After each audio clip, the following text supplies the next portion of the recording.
ऐसे आपकी किश्तों में मौत होगी अगर आप गलत तरीके का खाना खा रहे हैं। भरा हुआ पेट लेकर सोने के लिए जाना बिल्कुल मना है अगर आप अच्छे से जीने में इंटरेस्टेड हैं तो। अगर आप उपयोग करते हैं या अंगमर्दन सिस्टम की योग अभ्यास करते हैं तो आप पक्का फिट होंगे।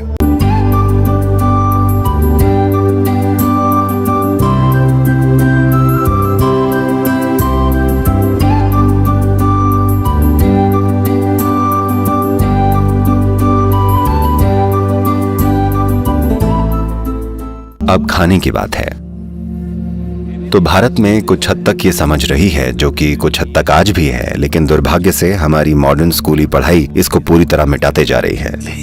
पर इस बारे में एक संपूर्ण ज्ञान है कि दिन के किस समय पर क्या खाना सिस्टम के लिए सबसे बढ़िया है, किस मौसम में, कौन से मौसम में कौन सी चीज आपके सिस्टम में आसानी से पच जाएगी।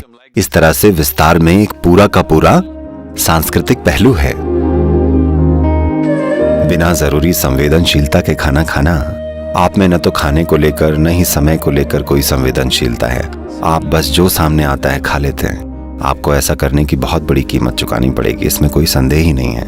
और सबसे बड़ी बात, ये सिर्फ बीमार पड़ने की बात नहीं है, आपने अपनी जीवन शक्ति खो दी, अपनी संवेदनशीलता खोल दी। ये बहुत बड़ा नुकसान है, ये टुकड़ों में मौत जैसा है। अब अगर आप चीजों को पहले जैसी संवेदनशीलता के साथ महसूस नहीं कर पा रहे हैं, अनुभव नहीं कर पा रहे हैं जैसा बचपन में या थोड़ा बड़ा होकर करते थे, इसका मतलब आप आधे मर चुके हैं। तो ऐसे आपकी किश्तों में मौत होगी अगर आप गलत तरीके का खाना खाएंगे। अगर आप बस थोड़ा सा जागरूक हो जाएं तो बड़ी आसानी से जितना सारा खाना आप खा रहे हैं वो बस यूं ही कम हो जाएगा, क्योंकि आपको इतना सारा खाना नहीं चाहिए होता। अगर आप इस शरीर में ज्यादा खाना डालेंगे, आपको उतनी ही एनर्जी पाने के लिए उतनी ही ज्यादा मेहनत करनी पड़ेगी। इससे शरीर पर बुरा असर पड़ता है। आइए इसे ऐसे समझते हैं, 1960 के दशक में आपके पास वो बड़ी बड़ी फोर्ड और शेवी कारें थी, है ना, वो बड़ी बड़ी युद्धपोतों जैसी थी ना। वो कितना पेट्रोल पीती थी, और आज की मॉडर्न कारें कितना पेट्रोल पीती हैं। खैर, अब आप इलेक्ट्रिक कारों में जा रहे हैं, न कोई आवाज है, न धुआं, कुछ भी नहीं है, ये मक्खन जैसी चलती हैं। तो मुद्दे की बात यह है कि हमारी बनाई गई मशीनों में भी हम ईंधन की खपत कम करना चाहते हैं। हमको इस शरीर पर भी ध्यान देना पड़ेगा, क्योंकि इस शरीर में थोड़ी सी ऊर्जा पाने के लिए अगर जरूरत से ज्यादा ईंधन लगे तो ये न केवल आपकी इकोनॉमी या आपकी निजी इकोनॉमी के लिए बुरा है, बल्कि इस मशीन के लिए भी बुरा है, क्योंकि थोड़ी सी ऊर्जा पाने के लिए बहुत सारे भोजन को पचाना पड़ता है। और खास तौर से मैं देख रहा हूं कि ये आदत दुनिया के इस हिस्से में बहुत प्रचलित है। लोग 7-8 बजे या 10 बजे खाना खाते हैं, पार्टियां वगैरह होती हैं और वो देर रात में खाना खाते हैं और खाकर बस सोने चले जाते हैं। भरा हुआ पेट लेकर सोने के लिए जाना बिल्कुल मना है अगर आप अच्छे से जीना चाहते हैं तो।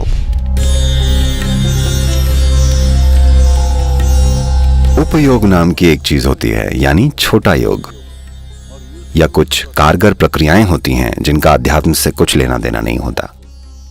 अगर आप उपयोग करते हैं या अंगमर्दन सिस्टम की योग अभ्यास करते हैं तो आप पक्का फिट होंगे। आपको किसी साधन की जरूरत नहीं पड़ेगी, आपको बस 6x6 की जमीन चाहिए और आप सुपर फिट होंगे।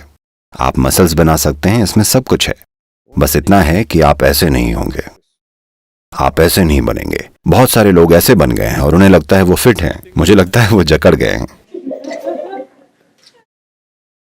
बात सिर्फ ताकत की या सिर्फ बड़े बड़े मसल्स की नहीं है। सिस्टम को अच्छे से चलाने के लिए आपके शरीर में लचीलापन होना भी उतना ही जरूरी है।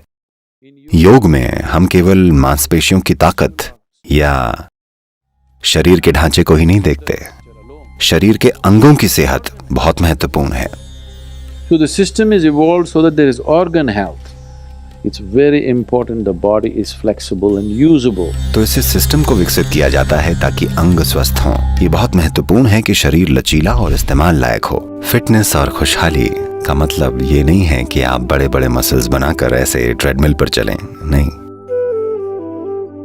हमारे सिस्टम के 5 मूलभूत तत्वों की शुद्धता को मजबूत करना बहुत जरूरी है। क्या ऐसा करने का कोई तरीका है?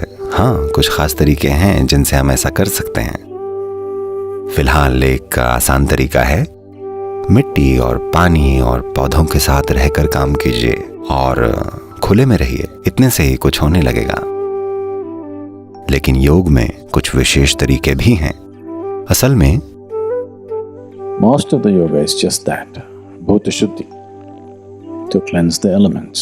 योग का ज्यादातर हिस्सा बस यही है, भूत शुद्धि, यानी मूलभूत तत्वों को शुद्ध करना।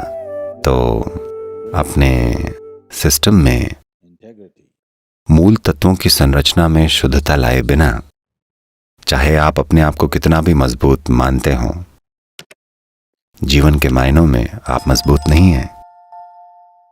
शायद आपकी मसल्स मजबूत हों,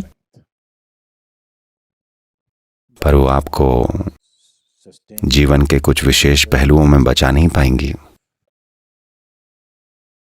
आप देखेंगे, हमेशा नहीं, पर आप देखेंगे कि कोई होगा जो बड़ा हट्टा कट्टा लगता होगा और शरीर से बड़ा तगड़ा होगा, Just one little ailment, poof, पर बस एक छोटी सी बीमारी और पुफ, वो पस्त हो जाएंगे। 2 दिन का बुखार और वो बस फुस हो जाएंगे। कोई दूसरा होगा, वो उतना ज्यादा मजबूत नहीं लगता, बड़ा मरियल सा दिखता होगा, पर आप देखेंगे कि वो कितनी ही बीमारियों की मार झेल जाएगा। ये सिस्टम के अंदर मूल तत्वों की शुद्धता पर निर्भर करता है कि आपके तत्व कितने अच्छे से जुड़े हुए हैं, उसी के हिसाब से। और मूल तत्वों की शुद्धता ये भी तय करती है कि आप अपने शरीर का उपयोग कैसे कैसे कर सकते हैं। अगर आप में मूल तत्वों की शुद्धता नहीं है और अगर आपने अपने शरीर का इस्तेमाल कुछ सीमाओं से परे किया, सीमाओं से मेरा मतलब भौतिक सीमाओं से नहीं है, अगर आपने अपने शरीर का उपयोग दूसरी तरह से किया, शारीरिक होने के अलावा, ये बस चकनाचूर हो जाएगा। और इसीलिए योग साधना होती है जिसकी शुरुआत भूत शुद्धि से होती है। योग के सभी पहलू मूल रूप से भूत शुद्धि ही हैं, कितने ही अलग अलग तरीकों से की जाती है। क्या कुछ ऐसा विशेष है जो अभी हम योग के मार्गदर्शन के बिना कर सकते हैं? एक सरल तरीका है, बगीचे में काम कीजिए। दिन में कम से कम 1 या 2 घंटे टहलिए। विशेष रूप से रात का खाना खाने जाने से पहले या दोपहर के खाने से पहले, खासकर उससे पहले कम से कम आधे घंटे बिना जूते पहने चलिए। ग्रेनाइट पर नहीं, या तो घास पर या बाहर मिट्टी पर। आप देखेंगे कि अगर शरीर पृथ्वी के संपर्क में होगा तो आप जो खाना खाते हैं उसे शरीर बिल्कुल अलग तरीके से पचाएगा। खाना तो वैसे भी पचेगा, पर खाना शरीर को कितना लगेगा ये इस पर तय होता है कि आप पृथ्वी के साथ कितनी लय में हैं। तो अगर आधे घंटे भी आप चलें बिना जूते या चप्पलों के और शरीर मिट्टी से जुड़ा रहे, तो आप देखेंगे कि तत्व अभी जैसे काम कर रहे हैं उससे थोड़ी ज्यादा अखंडता के साथ काम करेंगे। तो कुछ समय तक बाहर समय बिताना, सूरज के साथ होना, हवा के साथ होना, बारिश के साथ होना, धरती के साथ होना बहुत महत्वपूर्ण है, क्योंकि आप वही तो हैं। आप इन्हीं तत्वों से पैदा हुए हैं, आप इन्हीं से तो वजूद में आए हैं।